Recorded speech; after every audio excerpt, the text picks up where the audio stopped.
네, 안녕하세요.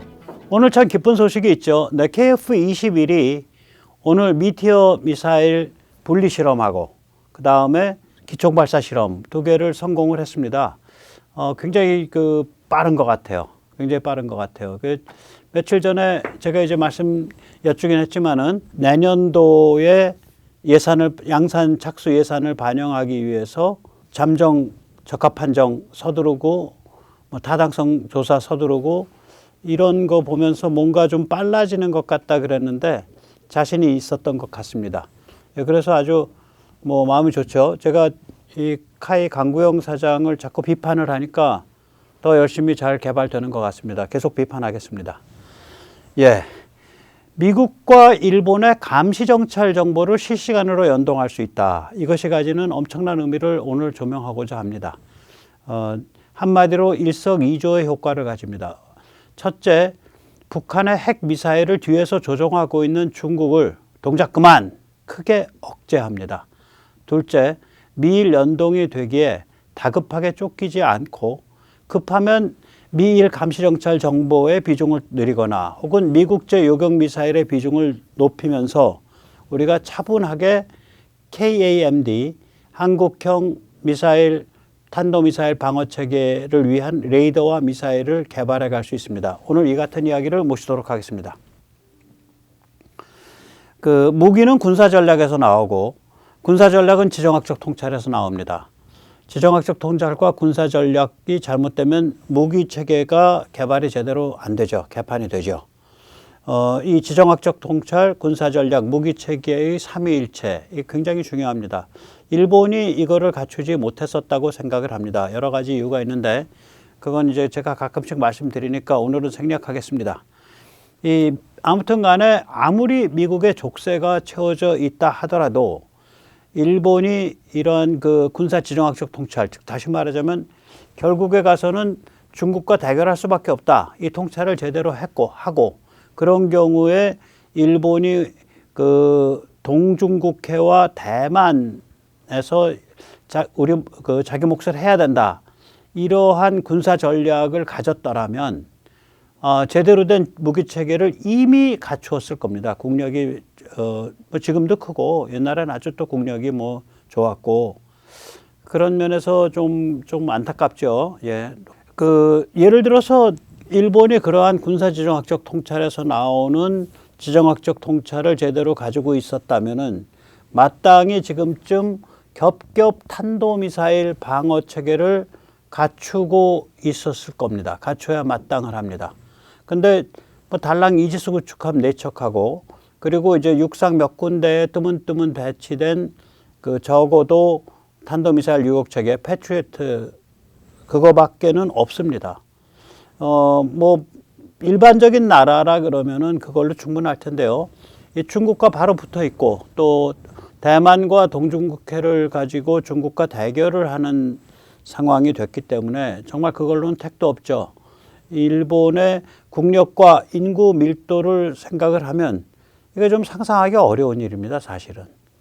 그러니까 이게 얼마나 군사지정학적 통찰과 지정학적 통찰이 얼마나 중요한지 무기체계에 있어서 그걸 여실히 보여주는 케이스가 바로 일본이라고 생각을 합니다. 또 이제 일본이 마땅히 장거리 독침을 갖추고 있어야죠. 2,000km, 3,000km짜리. 지금 영상에서 보시는 것이 제가 몇 번 보여드렸지만 미국이 거의 개발을 끝낸 Rapid Dragon이죠. 수송기에서 장거리 순항 미사일 제즘 같은 거를 대량으로 뿌리는 모습입니다. 이런 걸 일본이 했어야죠. 그래야 중국에 대한 독침을 갖추는 거죠. 그래서 참 말하자면 일본이 만약에 했었다면 이게 Rapid Dragon이 아니라 R을 J로 바꿔서 재팬의 J로 바꿔서 제피드 드래곤이 나왔었어야 하는 거 아닌가 그런 생각을 하는 거죠. 다시 말하자면 일본이 군사지정학적 통찰을 제대로 못하고 또 그것에 맞춰서 군사 전략을 통찰을 제대로 못하니까 지금 스텝이 좀 많이 꼬여 있고 시간을 많이 실기한 상태입니다. 그래서 이제 허겁지겁 미제 무기를 사들이고 있죠. 여기서 잠시 세뇌 탈출 자율구독료 부탁 말씀 올리겠습니다. 아시다시피 세뇌 탈출은 광고가 잘 붙지 않습니다. 예, 붙더라도 천천히 붙는 경향이 있습니다. 다들 참 어려우실 때인데 예, 도와주시면 보다 좋은 컨텐츠로 찾아뵙는데 커다란 힘이 되겠습니다. 감사합니다. 여기서 이제 느닷없이 이제 뭐 애국가 나오는 그런 화면을 하나 보겠습니다. 예. 우리 조상들이 이 군사 지정학적 통찰, 군사 전략, 무기 체계 이 삼위일체를 참 잘 지켜온 사람들입니다. 예.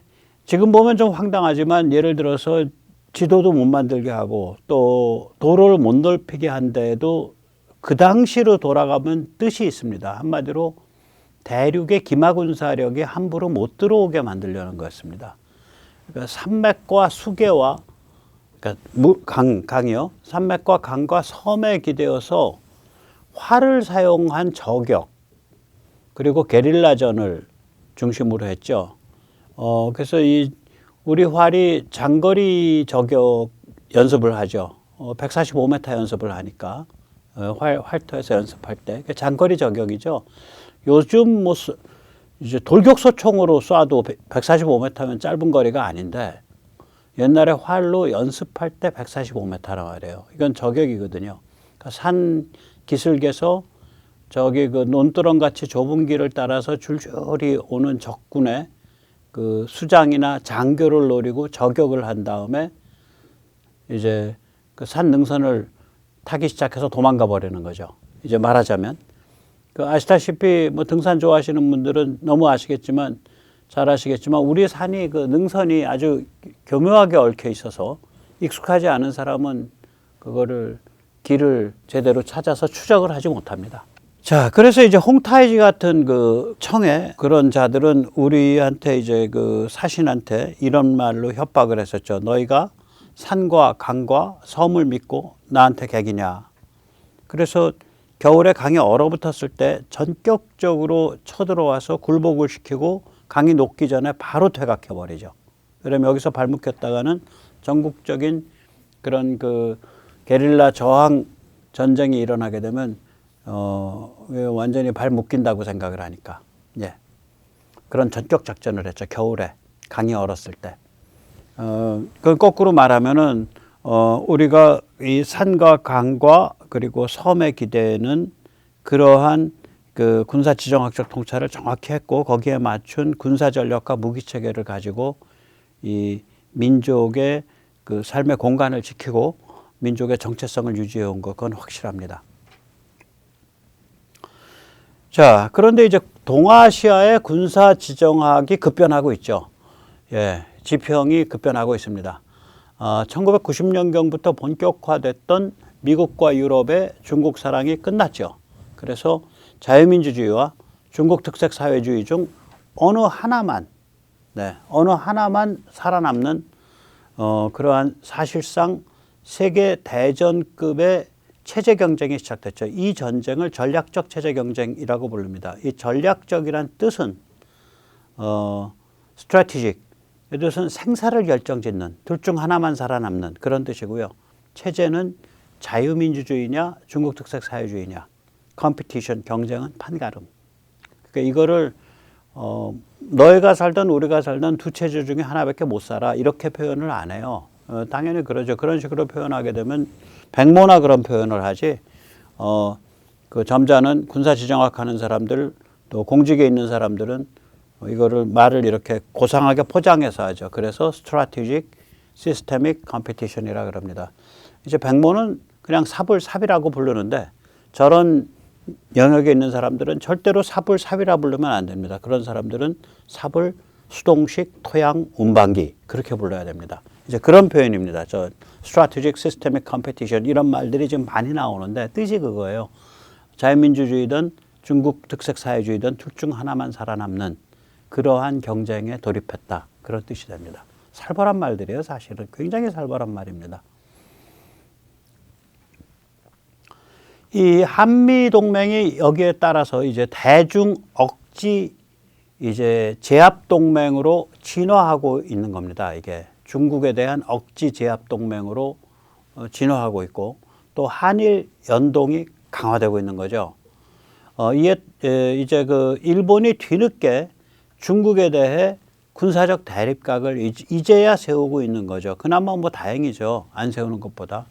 이제 일본이 급하니까 우리한테 별로 얻는 것도 없이 또 미국 압력 받아서 지소미아 정상화에 동의를 한 겁니다. 그게 일본이 사실 약이 많이 오르는 거죠. 왜 그러냐면은 그 자기들도 돈을 들여서 운영하고 있는 군사정보인데 우리가 일선에 있다는 이유로 일본의 입장에서는 우리가 일선에 있다는 이유로 돈도 못 받고 실시간으로 연동해 줘야 된다. 그게 일본 사실 약 오르는 거예요. 굉장히 약 오르는 거예요. 지소미아 그 정상화는. 그러니까 우리가 일본으로부터 말하자면 그 동북아 일대에 대한 탄도미사일 도발을 지켜볼 수 있는, 감시할 수 있는 정보를 받을 수 있게 된 거죠. 말하자면 일본 눈알도 한국 눈알 그거죠. 일본 눈알도 한국 눈알. 여기에는 이제 오소 포토와 SAR 영상이 포함되죠. 이거 다 위성에서 하는 건데요. 일본은 현재 약 200여 개의 위성을 운영하고 있습니다. 이는 한국의 약 7배에 달하는 그런 숫자죠.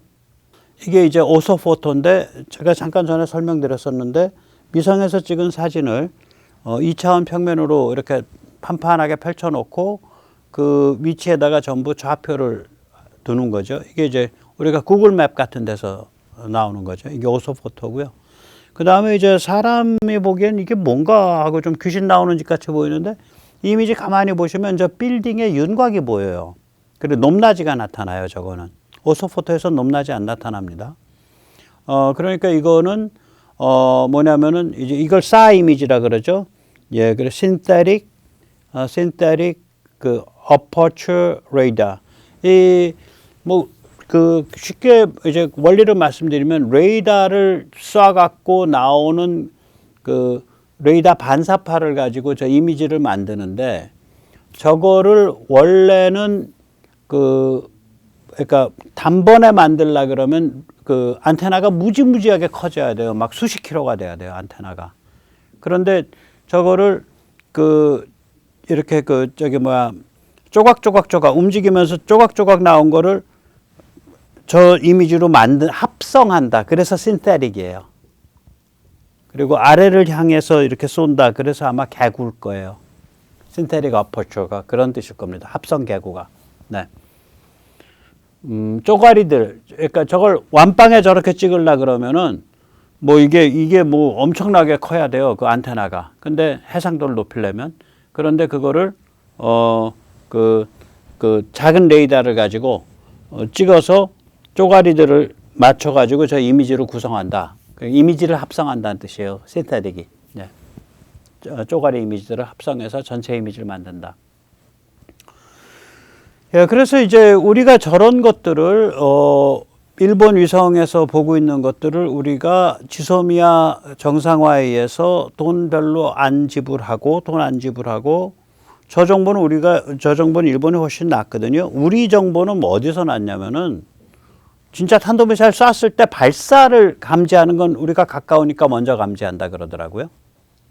근데 전체 지금 기밀을 살피거나 쟤들이 지금 뭐 하고 있어? 그 다음에 쏜 다음에 궤도를 추적하는 건 일본이 잘한다는 거예요. 그러니까 서로 장단점이 있는데 저쪽이 훨씬 더 고급스러운 자원을 써서 하는 거죠. 우리에 비하면. 근데 그걸 우리한테 실시간으로 다 주니까 우리 입장에서는 얻는 게 많은 겁니다. 그래서 윤 정부도 이제 어느 때가 되면 아마 저는 믿는데 그렇게 일본에서 지소미아 정상화를 통해서 어떤 정보를 얻고 있으며 그것이 군사적으로 어떤 의미를 갖는가를 뭐 그렇게 예민한 군사 기밀이 아니라면 어느 수준까지 국민한테 홍보를 해줘야 돼요. 그래야 국민들이 보다 잘 납득을 하고 또 그중에 어떤 사람들은 일본에 대해서 뭐 좋게 생각하는 마음도 좀 들기도 하고 그러겠죠. 네. 자, 그런데 이제 위성 얘기가 나왔습니다만은 이제 미국이 이제 미중 대립이 이렇게 쭉 가니까 이제 미국이 결국에 가서는 이제 감시 정찰 정보, 그 다음에 그런 글로벌한 그런 것들 이런 문제에서 중국과 초격차를 벌이고 있거든요. 그래서 일단 이게 이제 우주랑 관계돼서 일단 우주 로켓부터 살펴보면 너무 잘 아시듯이 이 미국이 우주 로켓에서 지금 중국에 대해서 뭐 격차가 어마무시하게 벌어지고 있습니다. 이게 우주 로켓과 위성이 뭐 격차가 엄청 벌어져요. 그래서 제가 한번 전에 설명한 그림을 좀 더 글씨를 키우고 그림을 좀 수정해 가지고 다시 이제 설명을 드릴게요. 이게 이제 스페이스X가 만들어낸 이제 현실화시킨 전유동 다단연소 사이클, 그러니까 풀 플로우 스테이지드 컨버스션 사이클이라는 그 로켓 방식인데 이제 저 메인 체인버에 밀어 넣으려면 한 300기압쯤을 만들어 가지고 메인 체인버를 밀어 넣어야 돼요. 왜냐면 메인 체인버가 한 150기압쯤 되니까 메인 체인버 기압보다 높아야 돼요. 151기압이든 200기압이든 이렇게 돼야 들어가는데 무려 300기압쯤으로 만들어서 집어넣어요. 그럼 300기압으로 만들어서 집어넣을 때 이걸 전기 모터, 전기 펌프로 하면 이제 단순하죠. 아마 누리호가 이게 전기 펌프로 했을 거예요. 그렇게 안 하고 다단연소라는 건 뭐냐면 작은 연소실에서 연소를 시켜서 그 연소에서 터빈을 돌려가지고 그 300기압을 만들어내는 거예요. 300기압이라 그러면 요 엄지손톱만한 거에 300kg이 올라간 거죠. 그러니까 손가락 짜부라지고 뭐 박살 나는 거죠. 손가락 없어지는 거죠. 그 정도가 300기압입니다. 예, 굉장히 큰 거예요. 300기압. 그러면 이제 이 300기압 정도가 이게 저거 작동을 하는데 이걸 이제 우리가 생각을 해보면 이런 식이죠. 네. 이제 연료 탱크는 압력이 한 5기압밖에 안 되고 온도도 한 마이너스 3도밖에 안 돼요. 예. 그런데 이제 거기서 나온 거를 이 프리버너에서 연료 탱크 아래에 있는 프리버너에서 떼는데 그때 프리버너에서 떼는데 그때 산소, 저 파란색은 조금 들어가죠. 관이 가늘잖아요. 파란색 관은 보면. 그러니까 연료과행 프리버너예요. 그러니까 불완전 연소. 그러면 이게 이제 산소랑 결합하지 못한 연료가 가득 비중이 높은 온도가 600도가 되는 압력은 300기압이 되는 그런 기체, 배기가스가 그런 게 나오겠죠. 걔를 저 메인 연소실로 보내는 거예요. 그러면 이제 산화제 쪽은, 그러니까 산소 쪽은 또 어떤 거냐. 산소 쪽은 연료 탱크 아래에 있는 프리버너로 조금 보내고 연료 탱크 쪽에서 저 보면 가는 선으로 오잖아요. 일부 연료를 받아가지고 산소를 엄청 넣어가지고 떼는 거예요. 그러면 산화제 과행 프리버너가 되죠. 그러니까 연료 어디 있어요? 연료의 굶주린 300기압의 온도 600도 정도 되는 배출가스가 나오는 거예요. 저기서.